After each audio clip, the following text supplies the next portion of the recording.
City news ఈనాటి వార్తా విశేషాలు. దావోస్ లో ఏపీ బృందం పర్యటన కొనసాగుతుంది. దీనిలో భాగంగా Apollo tyre vice chairman Neeraj Kanwar తో మంత్రి నారా లోకేష్ భేటీ అయ్యారు. ఏపీలో అపోలో టైర్ల తయారీ యూనిట్ ను ఏర్పాటు చేయాలని ఆయన విజ్ఞప్తి చేశారు.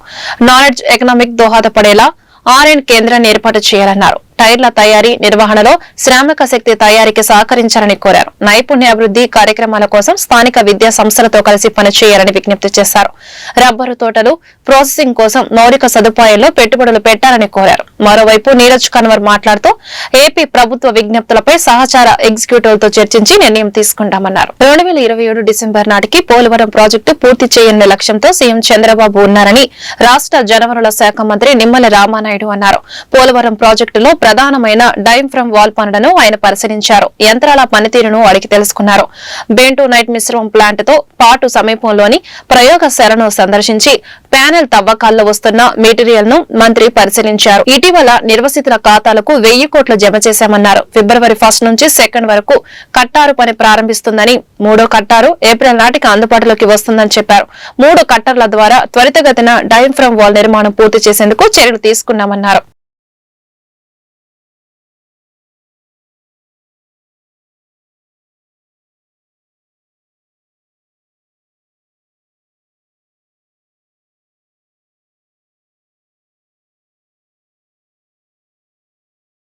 చంద్రబాబు నాయుడు గారు ఇచ్చినటువంటి ఆదేశాల ప్రకారమే మేము కూడా ఎప్పటికప్పుడు డిసెంబర్ 25కి డయాఫ్రమ్ వాల్ నిర్మాణం కావాలంటే ఏ రోజు ఎంత క్వాంటిటీ వర్క్ చేయాలి, ఏ వర్క్స్ కి మనం ప్రిపరేషన్ ముందుగానే చేసుకోవాలి, ఏ డిజైన్స్ కి ముందుగానే అప్రూవల్ తెచ్చుకోవాలి అనే దాని మీద ఎప్పటికప్పుడు మేము టైం బాండ్ పెట్టుకుని చంద్రబాబు నాయుడు గారి షెడ్యూల్ కి పూర్తి చేసేటువంటి విధంగా ఈ రోజు కాదు మేము ప్రతిరోజు కూడా వీటిని ఇన్స్ట్రక్షన్ చేసుకుంటూ డిసెంబర్ కి డీవాల్ పూర్తి చేస్తాం 25కి అని చెప్పి తెలియజేసుకుంటూ, అదేవిధంగా డీవాల్ పూర్తయ్యేంత వరకు వేచి చూడకుండా ఎర్త్కమ్ రాక్ఫిల్ డ్యామ్ మెయిన్ డ్యామ్ ను కూడా ప్యారలల్ గా నిర్మాణం చేయాలనే ఆలోచనలో భాగంగా 2025కి మెయిన్ ఎర్త్కమ్ రాక్ఫిల్ డ్యామ్ కూడా అది ప్రారంభించుకుని 2027 డిసెంబర్ కల్లా పోలవరాన్ని పూర్తి చేయాలని చంద్రబాబు నాయుడు గారు ఏదైతే ఒక లక్ష్యం పెట్టుకుని ఫిబ్రవరి 5న ఫీజు పోరు నిర్వహించనున్నట్లు వైఎస్ఆర్సీపీ ఎమ్మెల్సీ లేళ్ల ఆపిరెడ్డి తెలిపారు. గురువారం ఆయన మీడియా సమావేశంలో మాట్లాడుతూ అన్ని జిల్లా కేంద్రాల్లో ఈ ఫీజు పోరు చేస్తామని, విద్యార్థులు వారి తల్లిదండ్రులతో కలిసి ఈ కార్యక్రమం నిర్వహిస్తామని వెల్లడించారు. చంద్రబాబు పోకడలు పేద విద్యార్థులకు విఘాతం కలిగిస్తున్నాయని, ఫీజు రియంబర్స్మెంట్ నిధులను విడుదల చేయకుండా కూటమి సర్కార్ వేధిస్తుందని ఆపిరెడ్డి అన్నారు.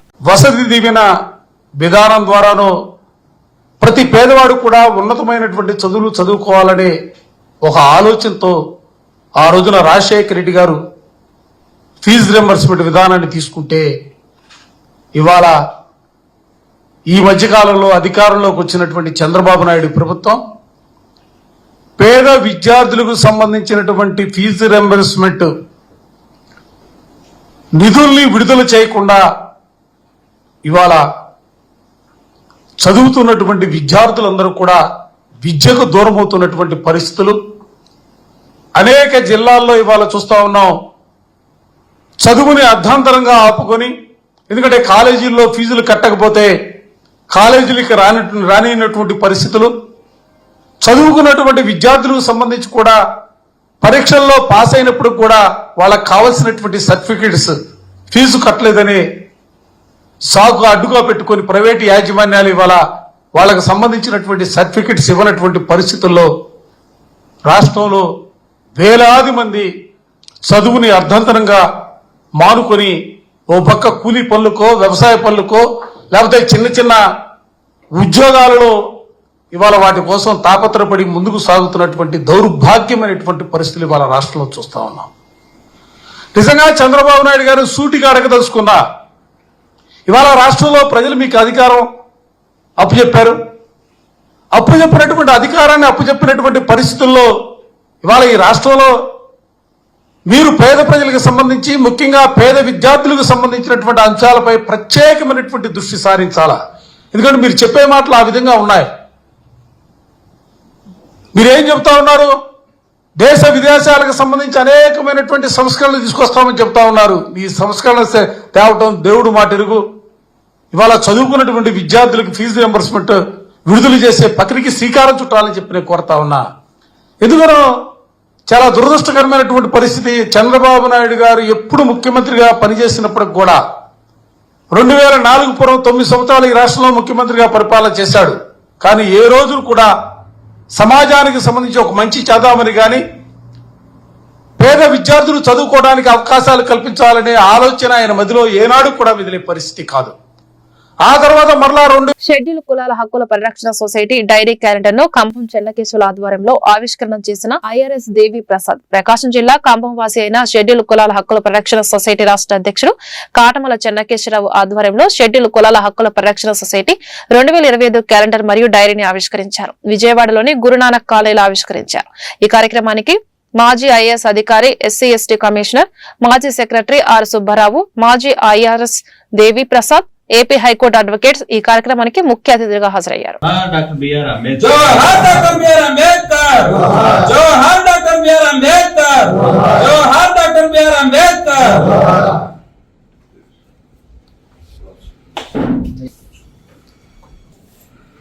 ఇనాగ్రేషన్ జరుపుకోవడం చాలా సంతోషంగా ఉంది.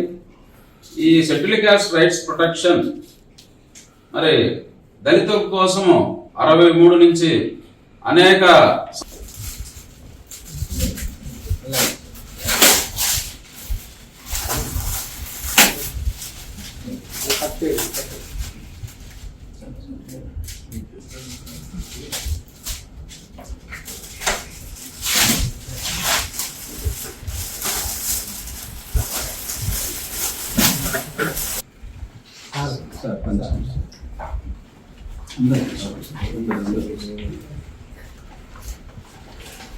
అందరూ చూడండి.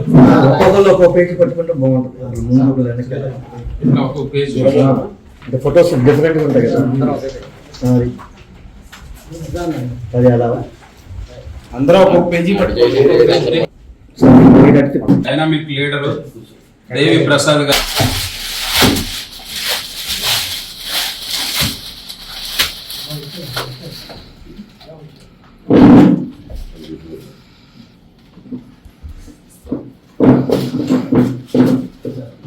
సార్ ముందుకు రాయి సార్, అందరు కనపడతారు. ఇద్దరితో పర్వాలేదు సార్, ఇంకేనే పర్వాలేదు, డిసైడ్ అయ్యారు అందరు కనపడతారు.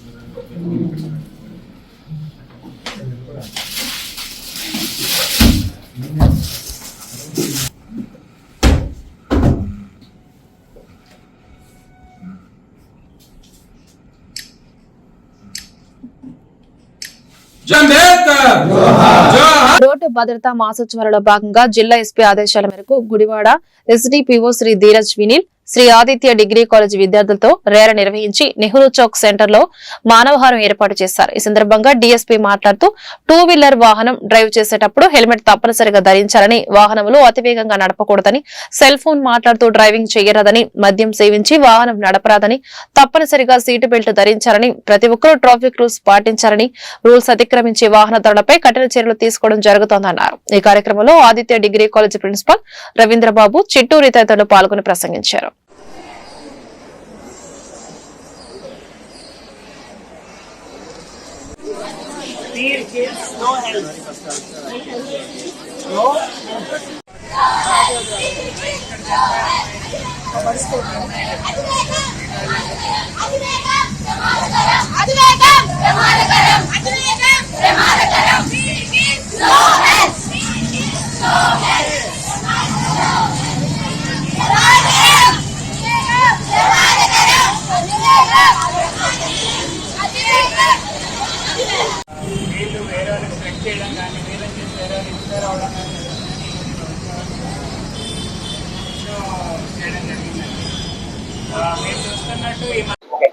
గుడివాడ పట్టణ ప్రజలకు అందరికీ నమస్కారం అండి. రీసెంట్ గా నేను ఛార్జ్ తీసుకోవడం జరిగింది. ఇక్కడికి రాగానే one of the first things నేను చేసింది road safety awareness meet conduct చేయడం, అలాగే రోడ్ ర్యాలీ తీయడం. ప్రజలందరూ రోడ్ సేఫ్టీ పాటిస్తారని ఆశిస్తున్నామండి. వెళ్ళేటప్పుడు హెల్మెట్లు వేసుకుంటారని, కారులో సీట్ బెల్ట్ పెట్టుకుంటారని చెప్పి ఆశిస్తున్నాము. అదే విధంగా పోలీసుల తరపు నుండి కూడా ఏ విధమైన సహకారం కావాలన్నా మేము అందిస్తాం. ప్రజలు కూడా మాకు కోఆపరేట్ చేస్తారని ఆశిస్తున్నామండి. Thank you. దీని గురించి విన్నానండి. కొంతమంది ఆకతాయిలు బైక్ సైలెన్సర్ తీసి ఫాస్ట్ గా రైడ్ చేస్తున్నారన్న, వాళ్ళని ఐడెంటిఫై చేయడానికి అన్ని విధాలా కృషి చేస్తున్నాము. మా ట్రాఫిక్ సిబ్బంది కూడా ఆన్ ద జాబ్ అన్నారు. త్వరలోనే వాళ్ళని పట్టుకుని మైనర్స్ అయితే కౌన్సిలింగ్, మేజర్స్. నమస్కారం అండి, నా పేరు Ravindrababu Chitturi, Aditya degree college principal. So ఈ రోజు డిఎస్పీ గారు నీరజ్ గారి ఆధ్వర్యంలో సో నేషనల్ రోడ్ సేఫ్టీలో భాగంగా ర్యాలీ నిర్వహించడం జరిగింది.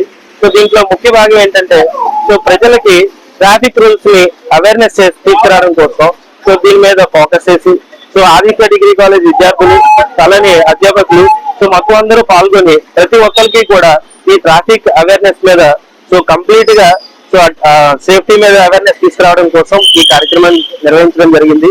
సో ఈ కార్యక్రమం నిర్వహించడానికి మాతో పాటు సో మా అందరికి సహకరించిన సో ఎస్ఐ గారు, సిఐ గారు, సో గుడివాడ 1 టౌన్ సిఐ గారు, ప్రతి ఒక్కరికి కూడా కృతజ్ఞతలు తెలుపుకుంటున్నామండి. సో మరియు పత్రికా మీడియా మిత్రులందరికీ కూడా సో నా కృతజ్ఞతలు. మన యొక్క గుడివాడలో ట్రాఫిక్ ఏ విధంగా పెరిగిపోయిందో తెలుసు. మరి అలాంటి ట్రాఫిక్ పెరిగిపోతున్నప్పుడు ప్రతి ఒక్కళ్ళు కూడా మరి బండి నడిపినప్పుడు సెల్ ఫోన్ మాట్లాడుకుంటుండటం, హెల్మెట్ ధరించడం, అదేవిధంగా సీట్ బెల్ట్ ధరించడం, వీటి గురించి ఎన్ని చర్యలు పోలీసులు చేపట్టడం ప్రజల్లో అవగాహన అనేది లోపిస్తుంది. అలాంటి అవగాహన కోసం కొత్తగా చార్జ్ తీసుకున్నటువంటి డిఎస్పీ గారు ఆదిత్య కాలేజీ ఎన్ఎస్ఎస్ ప్రోగ్రామ్ వాళ్ళని కలిసి ఈ విధంగా ప్రజల్లో అవేర్నెస్ తీసుకురావాల్సిన కోరడం జరిగింది. వారి ఆదేశాన్ని అనుసరించి ఈ యొక్క ప్రజలకి ఈ విషయాలన్నీ కూడా ట్రాఫిక్ అన్ని కూడా విషయాన్ని తెలియజేస్తే కనుక వారు ఎంతో జాగ్రత్తగా ఉంటారు. ఎందుకంటే కనుక డబ్బులు పోతే సంపాదించవచ్చు, ప్రాణం పోతే తిరిగి రాదు. మరి ఒక్క నిమిషం స్పీడ్ కోసం మనం విద్యా సాంకేతిక రంగాల్లో రాష్ట్రాన్ని ప్రగతి పదంలోకి తీసుకెళ్లడమే ఆశయంగా మంత్రి లోకేష్ అహర్నిశలు శ్రమిస్తున్నారని, ఆయన నాయకత్వంలో పనిచేయడం నాకు ఎంతో గర్వంగా ఉందని గుడివాడ ఎమ్మెల్యే వెనుగండ్ల రాము అన్నారు. పార్టీ కార్యాలయంలో నారా లోకేష్ పుట్టినరోజు వేడుకలు ఘనంగా నిర్వహించారు. పార్టీల శ్రేణులతో కలిసి కేక్ కట్ చేశారు. ఈ కార్యక్రమంలో యలవర్తి శ్రీనివాసరావు, టీడీపీ అధ్యక్షుడు తిట్యాల రాంబాబు, రూరల్ మండలం అధ్యక్షుడు వాసే మురళి తదితరులు పాల్గొన్నారు.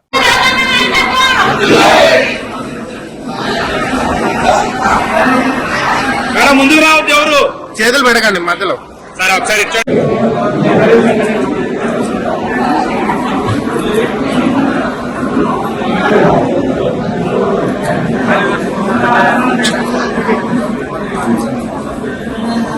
అందరికీ నమస్కారం. ఈరోజు మన Telugu Desam important person in AP Nara Lokesh గారి బర్త్డే సందర్భంగా ఈ రోజు గుడివాడలో ఘనంగా జరుపుకుంటున్నాం. నిజంగా ఆయన నేను వచ్చిన దగ్గర నుంచి చూస్తా ఉన్నాను ఆయన్ని. అంటే డెడికేషన్ అంటే ఎలా ఉంటుంది అంటే ముందు ఆయన పాదయాత్రకు వెళ్ళే ముందు కలిశాను, పాదయాత్రలోనూ కలుసుకుంటూ వచ్చాను, పాదయాత్ర తర్వాత కలిశాను చాలాసార్లు. అలాగే మినిస్టర్ అయిపోయిన తర్వాత ఈ కేసెస్ మొత్తం అన్నీ చూశాను. ప్రతి ఒక్క దాంట్లోనూ ఆయన ఎక్సెల్ చేశాను. ఆయన మామూలు ఏదో నార్మల్ నాయకులే కాకుండా ఎంతో ఆయన డెడికేషన్ చూసి నిజంగా ఆశ్చర్యం వేస్తూ ఉంటాను.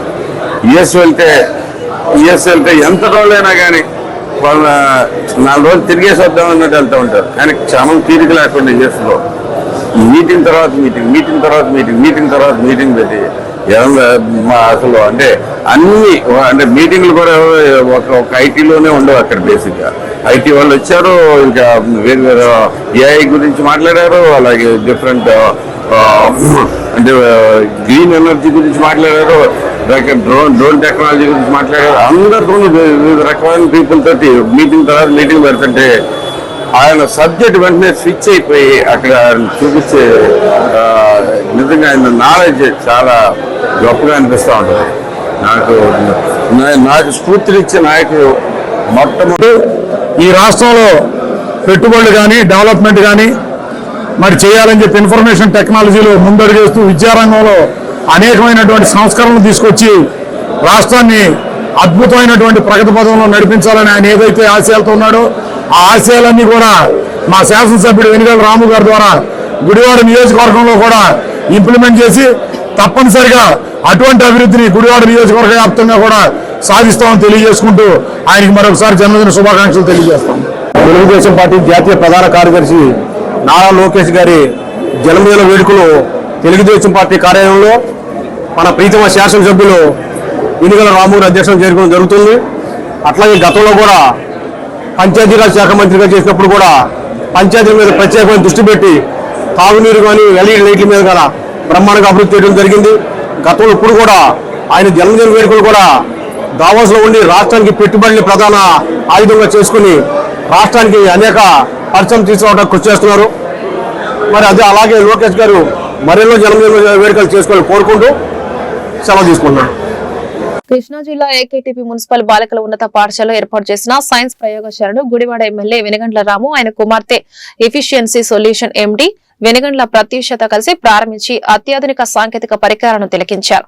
వెనగండ్ల ప్రత్యూష మాట్లాడుతూ చిన్ననాటి నుండి నా తండ్రి రాము నన్ను మా అక్క ప్రణితను చదువులో ఎంతో ప్రోత్సహించేవారన్నారు. విద్యార్థినిలలో స్ఫూర్తిని నింపేందుకే నా చిన్న కుమార్తెను మీ ముందుకు తీసుకువచ్చారని మీరంతా బాగా చదివి ఉన్నత స్థాయికి చేరుకోవాలన్నారు.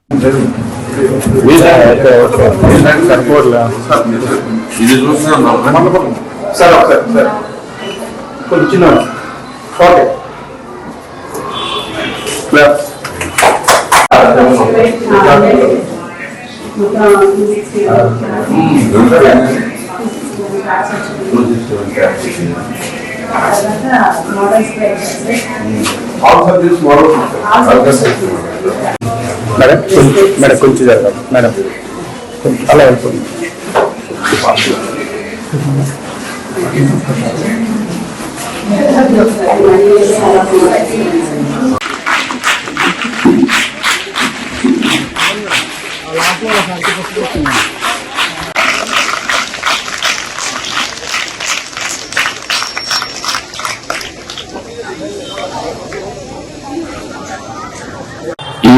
చూసిన తర్వాత నాలో కూడా గట్టిగా అనిపిస్తుంది. ప్రతి స్కూల్ కి ఉండాల్సిన కిట్ ఇది. ముందుగా మన స్కూల్కి వచ్చాక మనం అలా చూస్తాం. అవును కదా, రేపు నుంచి మీ తర్వాత అయిపోయిన తర్వాత ఇంగ్లీష్ మీడియం ఏర్పాటు చేసుకుని చూడండి. తప్పకుండా ప్రతి ఒక్కరికి మీ క్లాసెస్ లో ప్రతి క్లాస్ లోను టీచర్స్ రిక్వెస్ట్ చేస్తున్నాను. ప్రతి ఒక్కరు ఆ వీడియో రికమెండేషన్స్ తీసుకెళ్ళి మరి అందరికీ చూపించి డైరెక్ట్ గా మీరు మీ మనసులో గుర్తింపు చేయాలని చెప్పి అనుకుంటున్నాను. దానికోసం వాసుబాబు గారికి ముందుగా ఆయన మోటివేట్ చేసి తీసుకొచ్చిన మన అంజీ చౌదరి గారికి కూడా థ్యాంక్ యూ. ఆయన చెప్పారు మొన్న మా వీడి వల్ల కూడా ఇవ్వమని చెప్పేసి, సో వాళ్ళు వెంటనే ఇచ్చారు. ఆయన కూడా థ్యాంక్స్ చెప్తున్నాం. సో ఇంక పోతే నేను వచ్చినప్పుడల్లా ఒకటే చెప్తాను కదా, మీకు బాగా చదువుకోవాలి, ఉద్యోగం చేయాలి, మీ కాళ్ళ మీద మీరు నిలబడాలి, చాలా స్ట్రాంగ్ గా తయారవ్వాలని చెప్పింది కదా. పోయినసారి వచ్చినప్పుడు మీకు ఇంకో విషయం కూడా చెప్పాను. నేను మా అమ్మాయిని కూడా అలాగే స్ట్రాంగ్ గా పిలిచాను. వాళ్ళందరూ ఇండిపెండెంట్ గా బతకగలిగేట్టు చేశాను. గుర్తున్నా మీకు మా చిన్నమ్మాయి తనకెళ్ళినప్పుడు 2,000 నుంచి 3,000 మంది ఎంప్లాయీస్ పని చేస్తున్నారు. మంచిది గొప్ప విషయమే కదా, అందుకని మేమే చేస్తాం. సో మీరు కూడా ప్రతి ఒక్కళ్ళు మీకు స్ఫూర్తిగా ఉంటుందని చెప్పి మేము తీసుకురావడం జరిగింది. సో ఉద్యోగం చేసిన, వ్యాపారం చేసిన ప్రతి దానిలోనూ ఆడపిల్లలు అయితే క్రమశిక్షణ తోటి చాలా చాలా చక్కగా చేస్తారు అనేది నా ఉద్దేశం. దాన్ని మా అమ్మాయి ప్రూవ్ చేసింది. మీరు కూడా ప్రూవ్ చేయాలని చెప్పేసి కోరుకుంటామని ప్రతి ఒక్కరూ ప్రతిజ్ఞ చేసుకున్నామని చెప్పారు. మీ క్లాస్ మేము ఉద్యోగం చేసి తీరుతాం జీవితంలో, లేదు వ్యాపారం చేసుకున్నాం, మా కాళ్ళ మీద మేము నిలబడతామని చెప్పేసి అమ్మాయిలందరూ కూడా స్ట్రాంగ్ డెసిషన్ ఇప్పుడే తీసుకోండి. చేస్తారుగా? ఓకే, ఈ వార్త ఇంతటితో సమాప్తం. నమస్కారం.